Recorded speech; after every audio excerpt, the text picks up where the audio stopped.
मेरे प्यारे मित्र, मैं आपको बता दूं, बहुत सारे ऐसे किसान हैं जिनका पैसा नहीं आ रहा है। पैसा ना आने का सबसे मेन कारण होता है कि आपको एक्चुअल में नॉलेज नहीं रहता कि आपका पैसा क्यों नहीं आ रहा है।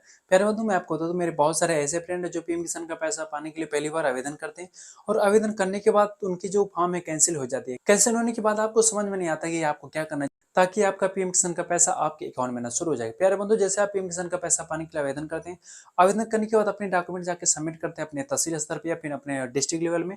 डिस्ट्रिक्ट लेवल में सबमिट करने के बाद आपको नहीं नॉलेज रहता है कि आपको स्टेटस कैसे चेक करनी है। चेक करने के बाद अगर आपका एक्सेप्ट हो जाता है तो कितने दिन में पैसा आ जाएगा, अगर आपकी कैंसिल हो जाती है तो आपको कैसे सही करना है, शायद आपको नॉलेज नहीं रहता। प्यारे दोस्तों, इस वीडियो में आपको मैं सिखाने वाला हूँ, अगर आपकी फॉर्म कैंसिल हो जाती है किसी कारणवश तो आप उसे कैसे सुधार कर सकते हो। सुधार करने के बाद आपको क्या करना चाहिए ताकि आपका पीएम किसान का पैसा आपके अकाउंट में ना शुरू हो जाए। इस वीडियो में आपको कंप्लीट सिखाने वाला हूँ, लेकिन पूरी जानकारी की क्या करनी है, आपको कंप्लीट वीडियो देखनी है, क्योंकि जब तक आप कंप्लीट वीडियो देखेंगे नहीं शायद आपको अच्छी तरह जानकारी नहीं मिल पाएगी। इसलिए प्यारे बंधु, आपको करना क्या है, कंप्लीट वीडियो देखनी। तो चलिए दोस्त, मैं देर की वीडियो को शुरू करते हैं। तो मेरे प्यारे मित्र, क्या करना है, सिंपल तरीके से अगर आपके पास मोबाइल है, अपने मोबाइल से आप ट्राई कर रहे हैं तो क्या करेंगे, सिंपल तरीके से आप अपना गूगल ब्राउजर ओपन कर लेंगे। अगर आप अपने लैपटॉप से अपने कोई डेस्कटॉप पे ट्राई कर रहे हैं तो भी आप अपना क्रोम ब्राउजर या फिर मोजिल्ला ब्राउजर ओपन कर सकते हैं। तो जैसे अपना ब्राउजर ओपन करेंगे तो सिंपल तरीके से क्या करनी है, आपको अपनी गूगल में आ जानी है और गूगल में आने के बाद आपको लिखना है pmkisan.gov.in। क्या लिखना है, pmkisan.gov.in। जैसे लिखेंगे डायरेक्ट इसके ऑप्शन वेबसाइट पे आप आ जाएंगे। तो जैसे इसके ऑप्शन वेबसाइट पे आएंगे, क्या करना है, थोड़ा स्क्रॉल करके आपको नीचे आनी है और नीचे आने के बाद सबसे पहले आपको अपनी स्टेटस चेक करनी है। स्टेटस का मतलब है कि सबसे पहले आपको अपनी स्थिति चेक करनी है, क्योंकि जब तक आप अपना स्थिति चेक नहीं करेंगे अपने फॉर्म की, तब तक आपको जानकारी नहीं हो पाएगी कि आपकी समस्या क्या है और समस्या को जाने बिना आप नहीं सही कर सकते। क्या करनी है, देख सकते हैं आप लिखा है status of self registered farmer. तो क्या करनी है, आपको इस वाले ऑप्शन पे क्लिक कर देनी है। तो मेरे प्यारे में जैसा आप क्लिक करेंगे तो ऑप्शन कुछ इस तरीके से इंटरफेस शो हो जाएगी। क्या करनी है, आपके पास जो आधार नंबर होगी आपके, क्या करेंगे, इस वाले बॉक्स में आप टाइप कर लेंगे। आधार नंबर टाइप करने के बाद देख सकते हैं यहाँ पे एक स्क्रीन पे एक कैप्चर कोड शो कर रहा है। क्या करेंगे, वही कैप्चर कोड आप इस वाले बॉक्स में टाइप कर लेंगे। कैप्चर कोड टाइप करने के बाद देख सकते हैं यहाँ पे शो कर रहा है सर्च का। तो क्या करेंगे, आप सर्च वाले ऑप्शन पे क्लिक कर देंगे। तो आप जैसे ही सर्च वाले ऑप्शन पे क्लिक कर देंगे तो आपकी जो स्टेटस है आपके सामने कुछ इस तरीके से शो हो जाएगी। अगर आप अपना नाम जानना चाहते हैं तो यहाँ पे आपका नाम शो करेगा, यहाँ पे आपके पिताजी का नाम शो करेगा और यहाँ पे पूरी डाटा आपका शो करेगा। लेकिन सबसे पहले आपको यहाँ पे ध्यान देना है सिर्फ दो वाले ऑप्शन पे। देख सकते हैं यहाँ पे दो ऑप्शन शो करे ना। तो सबसे पहले अगर आपको जानना है कि आपका रजिस्ट्रेशन किस डेट में हुआ तो आप अपना रजिस्ट्रेशन यहाँ पे सिंपल तरीके से जान सकते हैं। और यहाँ पे तीसरा लिखा है रीजन ऑफ रिजेक्शन, यानी आपका फॉर्म जो है किस कार्ड से कैंसिल हुआ।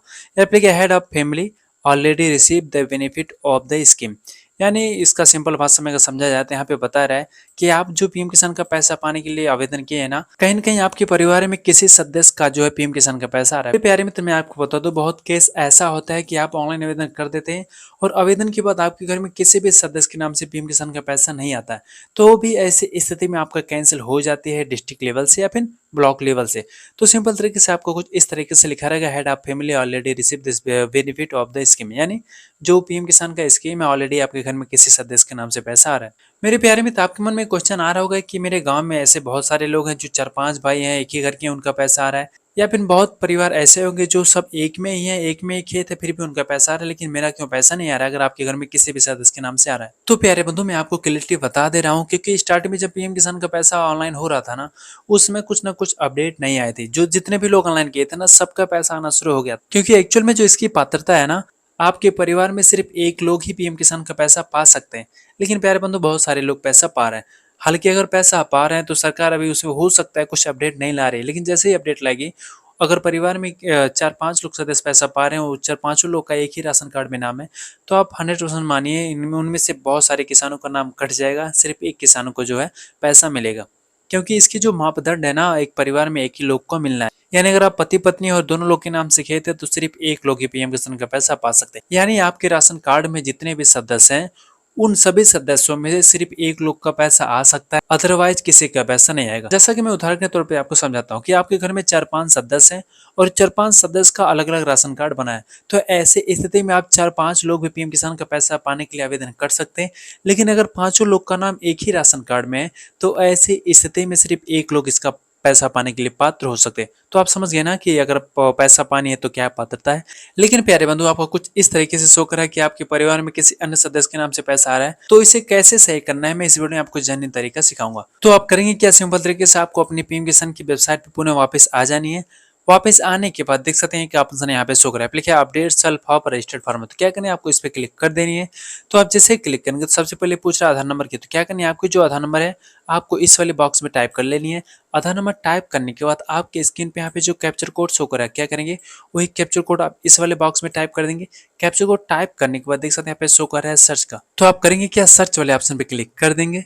तो आप जैसे सर्च वाले ऑप्शन पे क्लिक करेंगे तो यहाँ पे पूछ रहा है सेल्फ रजिस्टर्ड मोबाइल नंबर, तो क्या करनी है आपके पास जो मोबाइल नंबर अवेलेबल है तो आपको इस वाले बॉक्स में टाइप कर देनी है और आपकी जो कैप्चर कोड है पुनः रिफ्रेश हो जाएगी। ऐसा नहीं कि आपको डायरेक्ट गेट ओटीपी क्लिक करना है, आपको नहीं। तो आप जैसे आगे बढ़ेंगे तो आपको जितनी बार ओटीपी वाला ऑप्शन आएगा उतनी बार आपको वेट करना पड़ेगा। तो क्या करेंगे वही कैप्चर कोड आप इस वाले बॉक्स में टाइप कर देंगे। बॉक्स में टाइप करने के बाद कभी कभी क्या होगा कि आपका जो मोबाइल नंबर है ऑलरेडी पहले लगा हुआ यहाँ पे उठा लेगा। अगर उठा लेगा तो गेट मोबाइल पे क्लिक करेंगे तो आपके मोबाइल पर अगर ओटीपी आ जाता है ठीक है, लेकिन अगर ऑलरेडी बता देता है कि this mobile number already registered any other PM किसान, तो क्या करनी है आपके पास जो भी नंबर होगा यहाँ पे नया नंबर कोई टाइप कर लेनी है। अपने घर के किसी भी सदस्य का यहाँ पे मोबाइल नंबर आप लगा सकते हैं। तो जैसे अपना नंबर लगाएं तो क्या करनी है आपको गेट मोबाइल पे क्लिक कर देनी है। तो आप जैसे गेट मोबाइल पे क्लिक करेंगे तो आपके मोबाइल पे ओटीपी आएगा, यानी जो यहाँ पे नंबर टाइप करेंगे उस पर एक ओटीपी जाएगा। ओटीपी मेंशन करेंगे, ओटीपी मेंशन करने के बाद जैसे आप गेट डाटा पे क्लिक करेंगे तो आपके आधार कार्ड पे जो मोबाइल नंबर लिंक है उस पर एक ओटीपी आएगा। तो ओटीपी आप जैसे मेंशन कर देंगे तो आपकी स्क्रीन पे आपकी जो फॉर्म है कुछ इस तरीके से शो हो जाएगी। लेकिन मेरे प्यारे बंधु मैं आपको बता दूं, अगर आपके आधार कार्ड पे मोबाइल में लिंक नहीं है तो आप यहाँ से अपडेट नहीं कर पाएंगे, क्योंकि यहाँ पे जो अपडेट करने की प्रक्रिया है आधार बेस के हिसाब से, यानी आधार कार्ड के हिसाब से, यानी अगर आपके आधार कार्ड पे नंबर लिंक है तभी आप कर सकते हैं। लेकिन अगर आपके आधार कार्ड पे नंबर लिंक नहीं है तो आपके पास दूसरा ऑप्शन है। दूसरा ऑप्शन ये है कि आपको अपने नियर बाई सीएससी सेंटर जाना है और वहाँ पे अपने बायोमेट्रिक के माध्यम से आपको अपनी अपडेट करवा लेनी है। तो आप समझ गए ना, अगर आपके आधार कार्ड पे नंबर नहीं लगा तो क्या करनी है। लेकिन अगर आपके आधार कार्ड पे मोबाइल नंबर लिंक है और आपके पास है तो आप ऑनलाइन अपडेट कर सकते हैं, घर बैठे आपको कहीं जाने की आवश्यकता नहीं पड़ेगी। मेरे प्यारे बंधु, आपकी स्टेटस अगर कुछ इस तरीके से शो करे कि आपके परिवार में किसी अन्य सदस्य के नाम से पैसा आ रहा है तो आपको कैसे अपडेट करना है वो तरीका मैं बता देता हूँ। लेकिन बहुत सारे किसानों की यहाँ और समस्या हो सकती है। हो सकता है आपके यहाँ पे शो करेगा ब्लर खतौनी, यानी आपने जो खतौनी अपलोड किया है ब्लर है, या फिर शो करेगा नॉट रीडेबल फॉर खतौनी, यानी आपने जो खतौनी अपलोड किया ऑनलाइन करते वक्त तो पढ़ने योग्य नहीं है, कृपया प्रमाणित खतौनी अपलोड करें। यहाँ पे कुछ इस तरीके से मैसेज शो हो जाएगा। यानी अगर यहाँ पे कुछ ऑप्शन शो कर रहे हैं तो आपको कैसे सही करना है, ए वाला जो ऑप्शन है आपके सामने शो कर देनी है। अगर वहाँ पे स्टेटस आप चेक करते हैं वहाँ पे दिखाता है कि आपका जो डिस्ट्रिक्ट नेम गलत है, सब डिस्ट्रिक्ट नेम गलत है, अपने ब्लॉक नेम गलत है या फिर विलेज नेम गलत है, तो क्या करनी है सिंपल तरीके से आपको इस वाले ऑप्शन पे ध्यान देना। तो सबसे पहले क्या करनी है आपको इस वाले ऑप्शन पे क्लिक करनी है और आपका जो स्टेट है यहाँ पे अपने हिसाब से सेलेक्ट कर लेंगे। उस वक्त आपका जो डिस्ट्रिक्ट लगता है अपने हिसाब से डिस्ट्रिक्ट चूज कर लेंगे। उस वक्त क्या करनी है सब डिस्ट्रिक्ट। सब डिस्ट्रिक्ट का मतलब है कि आपका तहसील कौन सा है, अपने तहसील के यहाँ पे चुनाव कर लेनी है। तहसील का चुनाव करने के बाद यहाँ पे पूछ रहा है ब्लॉक, ब्लॉक का मतलब है कि आपका विकास खंड कौन सा, तो अपना विकास खंड का यहाँ पे चुनाव कर लेंगे। उस वक्त पूछ रहा है विलेज, तो क्या करनी है अपने विलेज का यहाँ पे नाम टाइप कर देनी है। यहाँ पे देख सकते हैं शो कर रहा है फार्मर नेम, तो आपका जो नाम है आधार कार्ड के हिसाब से यहाँ पे उठा लेगा, आपका जो जेंडर अपने हिसाब से यहाँ पे उठा लेगा। उसके बाद यहाँ पे आपको ध्यान देना है कैटेगरी। कैटेगरी देख सकते हैं यहाँ पे 3 तरह का शो करते हैं, पहला है जनरल का, अदर का, दूसरा एसटी का और तीसरा एससी का। और प्यारे बंधु अगर आप ओबीसी से, तो आपको नहीं ज्यादा सवाल आता है यार मैं कौन सा ऑप्शन लगाऊं। देख सकते हैं प्यारे ना, पहला ऑप्शन शो कर रहा है जनरल या फिर अदर का। तो अगर आप ओबीसी से आते हैं तो आप फर्स्ट वाले ऑप्शन पे चुनाव कर सकते हैं। अगर आप मुस्लिम है और माइनॉरिटी से आते हैं, अगर आप वो मुस्लिम भी होते हैं कई कैटेगरी के, बहुत सारे लोग जो है एससी से आते हैं, बहुत सारे लोग हैं जो ओबीसी से आते हैं, बहुत सारे लोग जो है जनरल से आते हैं। अगर आप मुस्लिम भी है तो यहाँ पे माइनॉरिटी का ऑप्शन नहीं है, आपको जनरल या फिर अदर वाले ऑप्शन में चुनाव कर लेनी। अगर आप एसटी से आते हैं, एसटी का मतलब है जो 80 से नीचे आते हैं, जो 80 से नीचे आते हैं वो एसटी में आते हैं। अगर आप एसटी से आते हैं सेकंड वाले ऑप्शन चुनाव कर सकते हैं। तीसरा है एससी से, यानी शेड्यूल कास्ट जिसे कहते हैं अनुसूचित जाति। अगर आप एससी से आते हैं अपने हिसाब से आप चुनाव कर सकते हैं। उसे देख सकते हैं आप लिखे है फार्मर टाइप। फार्मर टाइप का मतलब है कि आप किस प्रकार के किसान है। यहाँ पे पहला शो करा है स्मॉल। स्मॉल का मतलब है कि आप छोटे किसान हैं, आपका ज्यादा खेत नहीं है। अगर आपकी जो खेत है 1 हेक्टेयर से लेके 3 हेक्टेयर के बीच में, तो आप छोटे किसान है तो फर्स्ट वाले ऑप्शन पे क्लिक कर सकते हैं। लेकिन अगर आपकी खेत जो है 2 हेक्टेयर से ऊपर है तो क्या करनी है आपको अदर वाले ऑप्शन पे क्लिक कर देनी है। तो आपका जो भी होगा अपने हिसाब से यहाँ पे चुनाव कर लेंगे। और आप जानना चाहते हैं कि आपका जो है इसमें प्रूफ कौन सा लगा है, तो आपका ऑटोमेटिक आधार कार्ड लगा हुआ है, आपको यहाँ पे कुछ भी नहीं कुछ मोबाइल नंबर। तो क्या करेंगे आपकी जो मोबाइल नंबर है यानी जिस पे आप ओटीपी मंगाए रहे वो ऑटोमेटिक यहाँ पे शो हो जाएगा। उस सब शो करे एड्रेस, तो आपके आधार कार्ड पे जो आपकी कंप्लीट एड्रेस होगी यहाँ पे शो हो जाएगा। आपको यहाँ पे कुछ भी नहीं करना। उसके बाद देख सकते हैं यहाँ पे शो कर रहा है पिन कोड। अगर आपको लगता है कि आपके एरिया का पिन कोड यहाँ पे कुछ गलत है तो अपने हिसाब से एडिट कर सकते हैं, हालांकि मेरा सही है। उससे पूछ रहा है फादर नेम, यानी आपकी जो पिताजी का नाम यहाँ पे ऑटोमेटिक सही हो जाएगा। उससे यहाँ पे पूछा है लैंड रजिस्ट्रेशन आईडी, इसका मतलब है कि आपका लैंड रजिस्ट्रेशन आईडी है क्या। प्यारे बंधु मैं आपको बता दूं, अगर आप यहाँ पे जो खतौनी लाते हैं यहाँ पे अपलोड करते हैं किसी सीएससी सेंटर वाला, फिर ऑनलाइन की दुकान पे निकलवाते हैं या फिर ब्लॉक पे जाके प्रिंट करते हैं, ऐसे स्थिति में आपकी जो फॉर्म है कैंसिल हो जाएगी। अब आपको करना क्या है, अगर आपको अपनी पीएम किसान का पैसा पाना है, नया आवेदन करना है या फिर अपडेट करना है, तो सबसे पहले आपको जानिए अपनी तहसील पे, तहसील पर से प्रमाणित खतौनी लेके आनी है। तो जैसे अपना प्रमाणित खतौनी लाएंगे वही आपको अपलोड करनी है। लेकिन यहाँ पे पूछ रहा है ना लैंड रजिस्ट्रेशन आईडी, तो प्यारे बंधु आप जो अपना प्रमाणित खतौनी लाए रहेंगे ना, तो ऊपर देखेंगे दाहिने साइड में लिखा रहेगा उद्धरण क्रमांक, यानी वही आपका क्या है, लैंड रजिस्ट्रेशन आईडी। तो क्या करेंगे, आपको जो उद्धरण क्रमांक होगा इस वाले ऑप्शन में आप टाइप कर लेंगे। टाइप करने के बाद क्या करनी है, थोड़ा स्क्रॉल करके आपको नीचे आनी है। तो मेरे प्यारे बंधु जैसे आप स्क्रॉल करके नीचे आएंगे तो यहाँ पे देख सकते हैं आपकी जो खेत की डाटा है वहाँ पे आपको फीड करनी है। यहाँ पे देख सकते लिखा है ओनरशिप लैंड होल्डिंग। अगर आपका सिंगल खाता है तो सिंगल कर सकते हैं, अगर आपका ज्वाइंट खाता है ज्वाइंट कर सकते हैं। अब एक समस्या और आपके मन में आ रही है, सिंगल क्या होता है, ज्वाइंट क्या होता है। प्यारे बंधु मैं आपको बताता हूँ, जैसे कि मानता हूँ ना कि आपके 3 भाई हैं, 3 भाई में से कहीं न कहीं आपके माता जी अगर जिंदा है तो कहीं न कहीं माता जी का नाम भी आपके खेत पे रहता है। तो ऐसी स्थिति में आप जो है ज्वाइंट लगा सकते हैं। लेकिन अगर आपका एक खेत है जिसमें से आपका हिस्सा लग चुका है, बढ़ चुका है, तो आप सिंगल पे लगा सकते हैं। अगर आपको लगता है कि आपकी जो खाता नंबर है यहाँ पे गलत शो कर रहा है, गाटा संख्या गलत शो कर रहा है, या फिर आपके एरिया के जो हेक्टेयर है गलत शो कर रहा है, तो सिंपल तरीके से देख सकते हैं यहाँ पे शो कर रहा है एक्शन। तो आप करेंगे क्या, इस वाले ऑप्शन पे क्लिक कर देंगे। तो आप जैसे ही क्लिक कर देंगे तो आपकी जो एडिट करने की ऑप्शन है आपके सामने शो हो जाएगी। देख सकते हैं लिखा है खाता संख्या, तो आपके खतौनी पे लिखा रहता है राइट साइड में खाता, या फिर कभी कभी लेफ्ट साइड में होता है, तो अपना खाता संख्या क्या करेंगे यहाँ पे टाइप करेंगे। उससे पूछ रहा है सर्वेदा खसरा संख्या, इसका मतलब है कि आपकी गाटा संख्या है क्या। अगर आपको लगता है कि ये सही है ठीक है, अगर नहीं सही है तो क्या करनी है अपने हिसाब से यहाँ पे टाइप कर सकते हैं जो आपके खतौनी पे। उसे पूछ रहे एरिया, यानी आपका जो खेत है कितने हेक्टेयर में, तो आपका जो भी हेक्टेयर होगा अपने हिसाब से यहाँ पे चुनाव कर लेंगे। चुनाव करने के बाद देख सकते हैं यहाँ पे एक ऑप्शन शो कर रहा है लैंड ट्रांसफर स्टेटस का। इसका मतलब है कि आपका जो खेत है किस डेट में आपके नाम से हुआ। तो पहला शो कर रहा है बिफोर 1/2/2019, यानी इसका मतलब है कि आपकी जो खेत है 2019 के पहले आपके नाम से वरासत हुई है, तो ऐसे स्थिति में आप फर्स्ट वाले ऑप्शन चुनाव कर सकते हैं।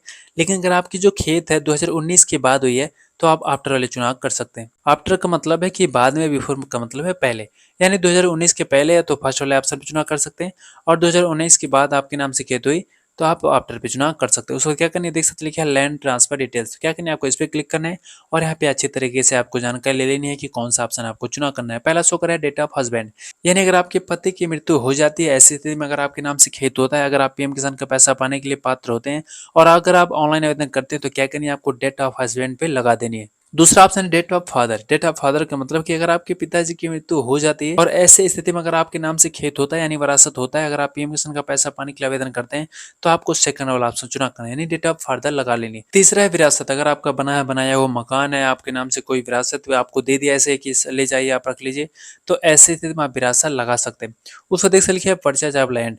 बहुत सारे किसान ऐसे होते हैं जो नई जमीन खरीदते हैं, खरीदने के बाद उसी पे पीएम किसान का पैसा पाने के लिए ऑनलाइन आवेदन कर देते हैं। अगर आप उसी किसान में से हैं कि अपना जमीन खरीदे हैं और पीएम किसान का पैसा पाने के लिए आवेदन कर रहे हैं, तो आप परचेज ऑफ लैंड पे क्लिक कर सकते हैं। उसके बाद एक लिखा है गिफ्टेड, यानी अगर आपके नाना जी के नाम से, बुआ जी के नाम से था या फिर मौसी के नाम से खेत था और मौसी जी ने आप अपनी जो खेत है आपको गिफ्ट में दे दिया कि आप मेरा 1 बीघा खेत ले लीजिए, जो भी होगा फिलहाल ऐसा अब होता नहीं है, लेकिन अगर ऐसा होता है आपके साथ, यानी गिफ्ट में कोई खेत देता है, तो क्या करिए अगर आप उस पर पीएम किसान का पैसा पाने के लिए आवेदन करें तो आप गिफ्टेड पे क्लिक कर सकते हैं। लास्ट वाला है लैंड ग्रांट अलॉटमेंट, यानी अगर आपने कोई जमीन देखा है और उसका अलॉटमेंट आपने करवा लिया, नोटरी आप जो भी होता है बयान हल्पी के माध्यम से, अगर आपने वो अलॉट करवा लिया अपने नाम से, तो अगर ऐसे स्थिति में आप पीएम किसान का पैसा पाने के लिए आवेदन करें तो अपने हिसाब से सिंपल तरीके से आप कर सकते हैं। उसमें से लिखा है land date visiting. Land date visiting का मतलब है कि आपने किस डेट में जो है वरासत करवाया, तो आपको खतौनी देखनी है। खतौनी के नीचे लिखा रहता है उत्तराधिकारी डेट इतना फला फला, यानी जो भी डेट होगा अपने हिसाब से क्या करेंगे यहाँ पे चुनाव कर लेंगे। उसके बाद क्या करेंगे अपने मंथ का चुनाव करना है, यहाँ पे जो है डेट आपका चुनाव कर लेनी है। चुनाव करने के बाद आपको क्या करनी है, देख सकते लिखा है अपडेट, तो क्या करनी है आपको अपडेट वाले ऑप्शन पे क्लिक कर देनी है। तो मेरे प्यारे बंधु देख सकते हैं ना, हमने जैसे ही अपडेट किया हमारी जो अपडेट वाले ऑप्शन है सो गए, यहाँ पे खाता संख्या सो गया, गाटा संख्या सो गया, हमारी हेक्टेयर सो गया, और हमारा जो खेत खरीदने का पर्पज था यानी हमारी जो लैंड ट्रांसफर की डिटेल से किया था यहाँ पे शो करेगी, और हमने किस डेट में वरासत यहाँ पे शो कर गया, पट्टा है कि नहीं यहाँ पे नो शो कर रहा है, यानी यहाँ पे सब कुछ शो करेगा। उसको क्या करनी है, थोड़ा स्क्रॉल करके आपको नीचे आनी है। नीचे आने के बाद देखते हैं एक ऑप्शन शो कर रहा है पट्टा का और या फिर आरप्पे का। बट अगर आपके नाम से प्रधान जी के माध्यम से पट्टा हो चुका है तो क्या करना है, यहाँ पे यस कर सकते हैं। अगर आपका नहीं हुआ यानी आपको यहाँ पे यस तभी करना है पट्टा वाले ऑप्शन पे जब आप पट्टा वाली जमीन पे ऑनलाइन कर रहे हैं पीएम किसान का पैसा पाने के लिए, तभी यस करेंगे। अदरवाइज क्या करना है आपको नो पे क्लिक कर देनी। उसका तीसरा तरीका है अपलोड सपोर्टिंग डॉक्यूमेंट। यहाँ पे लिखा है लैंड और यहाँ पे देख सकते हैं कुछ यहाँ पे प्रकार दिया है और यहाँ पे साइज दिया है। इसका मतलब है कि आप यहाँ पे जो डॉक्यूमेंट अपलोड करेंगे उसकी जो साइज होगी 200 केबी के नीचे होनी चाहिए और उसका जो प्रकार है पीडीएफ मोड में होनी चाहिए। अब आपको मन में संशय यार मैं कौन सा यहाँ पे डॉक्यूमेंट अपलोड करूँ? मेरे प्यारे बंधु मैं आपको बता दूं, आपको यहाँ पे वही डॉक्यूमेंट अपलोड करनी है जो आपकी खतौनी है। अब ऐसा नहीं है कि आप सीएससी सेंटर पे जाए वहाँ पे डिस्ट्रिक्ट पोर्टल के माध्यम से प्रमाणित खतौनी निकलवाते हैं या फिर किसी साइबर कैफे की दुकान पे जाते हैं या फिर अगर कोई ऐसा आप खतौनी यहाँ पे अपलोड करते हैं जो तहसील से के अंदर की नहीं है तो आपकी जो फॉर्म है कैंसिल हो जाएगा। मैं आपका 100% कहता हूँ। अगर आपको कोई कहता है कि डिस्ट्रिक्ट पोर्टल से आप डाउनलोड करके वहाँ पे अपलोड कर दीजिए या फिर भूले पे जाके अपलोड कर दीजिए, तो आपको ऐसा नहीं करना है। यहाँ पे क्या करना है, सबसे पहले आपको जाना है अपने तहसील पे। तहसील स्तर में जो कार्यालय होती है वहाँ से क्या करनी है, आपको अपनी खतौनी लानी है और वहाँ पे प्रमाणित करवा लेनी है, यानी तहसील में प्रमाणित करवा लेनी है और वही डॉक्यूमेंट आपको यहाँ पे अपलोड करनी है। लेकिन प्यारे बंधु मैं आपको बता दूं, अब आपको मेरे डाउट है, मैं चाहे ऑनलाइन की खतौनी अपलोड करूँ चाहे तहसील वाली अपलोड करूँ, दोनों तो एक ही आएगा। मेरे प्यारे मित्र मैं आपको बता दूं इसमें बहुत सारा फ्रॉड हो चुका था। फ्रॉड का मतलब है कि बाहर प्रिंट आउट निकालते थे और उसमें अगर नाम नहीं रहता था तो भी वहाँ पे एडिट करके नाम चढ़ा देते थे। तो ऐसे स्थिति में बहुत सारे लोग जो है फर्जीवाड़ा करके पीएम किसान का पैसा पाने के लिए आवेदन कर दिया, हालांकि उनका कैंसिल हो गया। तो इसी कारणवश जो है आप जो बाहर की खतौनी है यहाँ पे एक्सेप्ट नहीं हो रही है, तहसील वाली खतौनी अपलोड हो रही है। तो क्या करनी है, सिंपल तरीके से आपको अपनी तहसील वाली खतौनी लेके आनी है। अगर आपकी मोबाइल से करें तो अपने मोबाइल में आप कैप्चर कर लेंगे, उसको पीडीएफ फाइल बनाने लेनी है। अगर आपको पीडीएफ फाइल नहीं बनानी आती है तो जेपीजी पीडीएफ सर्च करेंगे तो आपको गूगल पे बहुत सारा ऑप्शन आ जाएगा, वहाँ से आप अपलोड कर सकते हैं। अगर आपकी जो साइज है 200 केबी के ऊपर हो रही है तो आप रिड्यूस इमेज सर्च करके अपनी जो साइज है कम कर सकते हैं, या फिर गूगल में लिखेंगे रिसाइज इमेज टू केबी तो वो भी बहुत सारा वहाँ पे ऑप्शन आ जाएगा, आप वहाँ से कम कर सकते हैं। लेकिन प्यारे बंधु अगर आप पीडीएफ नहीं बना पा रहे या फिर जो साइज है कम नहीं कर पा रहे तो क्या करनी है, उसके लिए आपको कमेंट सेक्शन में जरूर बतानी है। मैं अलग से इसी टॉपिक पे वीडियो लाऊंगा कि आपको पीडीएफ कैसे बनानी है, रिसाइज कैसे करनी है, अपलोड कैसे करनी है, मैं बताऊंगा। तो उसके लिए आपको करना क्या है, कमेंट सेक्शन में जरूर बतानी है। तो क्या करनी है, आपकी जो खतौनी है चूज फाइल पे आप क्लिक कर देंगे और आपकी जहां भी खतौनी क्या करेंगे अपनी खतौनी यहाँ पे अपलोड कर लेंगे। अगर अपलोड करेंगे ना तो आपकी जो फाइल के नाम होंगे यहाँ पे ऑटोमेटिक शो हो जाएगा। शो होने के बाद क्या करेंगे, देख सकते हैं शो कर रहा है सेव का, तो क्या करेंगे आप सेव वाले ऑप्शन पे क्लिक कर देंगे। तो मेरे प्यारे में जैसा आप सेव वाले ऑप्शन पे क्लिक करेंगे तो वहाँ पे लिखा रहेगा data has been updated successfully, यानी आपकी जो डाटा अपडेट हो चुकी है। तो आपकी डाटा जैसे अपडेट हो जाती है तो पुनः कम से कम आपको 5 से 10 मिनट वेट कर लेना है। वेट करने के बाद आपको आनी वेबसाइट पे और यहाँ पे थर्ड वाले ऑप्शन पे क्लिक करना है, यानी पुनः आपको अपनी स्टेटस चेक करनी है। तो इस पे आप क्लिक करेंगे। क्लिक करने के बाद क्या करनी है, आपकी जो आधार नंबर है आपको इस वाले बॉक्स में टाइप कर देनी है और यहाँ पे जो कैप्चर कोड शो करे क्या करना है, कैप्चर कोड आप यहाँ पे टाइप कर देंगे और क्या करेंगे आप सर्च वाले ऑप्शन पे क्लिक कर देंगे। तो मेरे प्यारे बंधु जैसे आप सर्च पे क्लिक करेंगे तो आपकी जो अपडेट हुई रहेगी, यानी तत्काल में जो अपडेट किए करते हैं ना वही अपडेट आपके सामने शो हो जाएगी। तो देख सकते हैं हमारी जो रीजन है यहाँ पे हट गई है। यहाँ पे शो कर रहा है पेंडिंग फॉर अप्रूवल एंड सब डिस्ट्रिक्ट या फिर ब्लॉक लेवल, यानी आपकी जो फॉर्म यहाँ पे बता रहा है कि ब्लॉक स्तर पे पेंडिंग लगा है। अब क्या करनी है, आपको वहाँ पे अप्रूवल करवानी है। तो आप अप्रूवल करवाने के लिए आपको करना क्या है, सबसे पहले जो आपके सामने स्क्रीन पे यहाँ पे जो स्टेटस आपके शो करे क्या करनी है, इसकी प्रिंट आउट निकाल लेनी है। प्रिंट आउट निकालने के बाद आपको जाना है अपने तहसील पे। तहसील पे जाने से पहले मैं आपको बता देता हूँ कौन सा डॉक्यूमेंट आपको लेके जानी है। सबसे पहले आपको अपना बैंक पासबुक, आधार कार्ड, प्रमाणित खतौनी, अगर आपके पास राशन कार्ड है ठीक है, नहीं तो अपनी परिवार की नकल से ले सकते हैं। अगर आपकी शादी हो चुकी है तो अपनी पत्नी का आधार कार्ड लेंगे, अगर शादी नहीं हुई है तो आप अपने पिताजी का आधार कार्ड ले सकते हैं। अगर पिताजी नहीं है तो उनका डेथ सर्टिफिकेट आपको लेके क्या करनी है, जाना अपने तहसील पे। तहसील पे जाने से पहले सबसे पहले आपको अपने लेखपाल या अपने पटवारी से मुलाकात करनी है। लेखपाल या पटवारी से मुलाकात क्यों करनी है, क्योंकि पटवारी या फिर लेखपाल ही जमीन के जो है अधिकारी होते हैं। तो क्या करते हैं लेखपाल, उस पर आपके जो डॉक्यूमेंट है यानी जो आप स्टेटस लेके जाएंगे ना उस पर वो लिखेंगे मैं प्रमाणित करता हूँ इनके द्वारा जो भी डाटा दिया गया है सब कुछ सही है तो मैं इसे प्रमाणित करता हूँ। तो लेखपाल कुछ इस तरीके से अपना वेरीफाई कर देंगे।